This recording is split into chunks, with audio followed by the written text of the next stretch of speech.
आपने कई जगह बीफ बैन किया हुआ है और सही है। मुझे पूछो तो मुझे लगता बीफ क्या नॉन वेज ही बैन होना चाहिए, मेरी राय है सिर्फ। জল আসে না কলে, ঝরঝরিয়ে হরদম জল কেএসবি পাম্প হলে। বিদ্যুৎ সাশ্রয়কারী জার্মান টেকনোলজিতে তৈরি কেএসবি পাম্প। জলের প্রবলেম সেটা আবার কি? কথায় আছে মাছে ভাতে বাঙালি। বাঙালির ইলিশ হোক কিংবা ঘটির চিংড়ি, বাঙালি মানেই মাছের হরেক পদ। কই মাছের তেল হোক কিংবা পেঁয়াজ কাঁচা লঙ্কা ধনে পাতা দিয়ে পার্শে মাছের ঝোল, চিতল মাছের মুইঠা, চিতল কালিয়া অথবা চিতল কোপ্তা, ভেটকির পাতুরি কিংবা ফুলকপি পটল আলু দিয়ে কাতলা, তেলাপিয়া, ট্যাংরা থেকে রুই, বাঙালি মাছের নানা পদ রাঁধতে জানে, খেতে জানে, খাওয়াতে ভালোবাসে। আর সেই বাংলা থেকে তৃণমূলের প্রতীকে জিতে সংসদে যাওয়া শত্রুঘ্ন সিনহা কিনা আমিষ নিষিদ্ধ করার পক্ষে সওয়াল করবেন। आपने कई जगह बीफ बैन किया हुआ है और कई जगह आपने बीफ बैन नहीं किया है। अब नॉर्थ ईस्ट में क्या है, वहाँ पे आप खा सकते। किसी ने अच्छे मेरे मित्र ने कहा था किसी और पार्टी के, वहाँ यमी, वहाँ खाओ तो यमी और हमारे नॉर्थ इंडिया में खाओ तो मम्मी।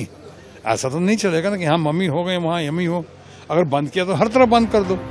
কে কি খাবে, কি পড়বে, কোন সিনেমা দেখবে, এটা যে কোনো ব্যক্তির নিজস্ব বিষয়। অন্য আরেকজন কেন তা ঠিক করে দেবেন? কেন বলবেন এটা নিষিদ্ধ করা উচিত, ওটা ব্যান করা উচিত? খোদ মমতা বন্দ্যোপাধ্যায় তো বিজেপিকে এই প্রশ্ন তুলেই অতীতে একাধিকবার আক্রমণ করেছেন। তাহলে তাঁর দলের মুম্বাইবাসী আসানসোলের সাংসদ কেন বলছেন আমিষ নিষিদ্ধ করা উচিত? ভেজেও অনেক ভালো ভালো খাবার পাওয়া যায়, জৈনরা ভেজ খায়, অনেক মারোয়াড়িরা খায়, আমাদের তো কোনো আপত্তি নেই।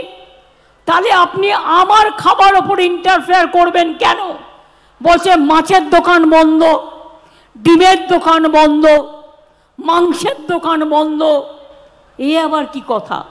মাছ মাংস ডিম সব যদি বন্ধ হয়ে যায় তাহলে মানুষ কি বলবে?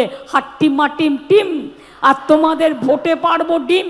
প্রেগনেন্ট মাদাররা ডিম খায়, বলে না খাওয়া যাবে না। কেন? বিজেপির অর্ডার। কে কি খাবেন তা কি না শত্রুঘ্ন সিনহা বলে দেবেন? বাঙালির হেসেলের মেনু ঠিক করে দেবেন বিহারী বাবু তৃণমূল সাংসদ শত্রুঘ্ন সিনহা।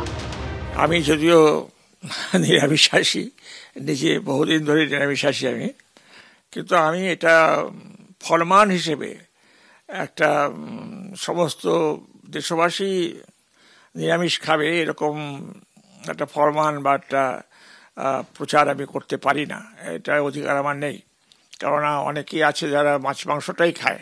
নিষিদ্ধ করে দেওয়া, আইন করে নিষিদ্ধ করে দেওয়া বা খাওয়া চলবে না এরকমটা বলা যায় না। সব মিলিয়ে শত্রুঘ্ন সিনহার গোটা দেশে আমিষ নিষিদ্ধ করার সওয়াল ঘিরে তোলপাড় রাজ্য রাজনীতি। কৃষ্ণেন্দ্র অধিকারী, শিবাশিস মৌলিক ও অর্ণব মুখোপাধ্যায়ের রিপোর্ট, এবিপি আনন্দ।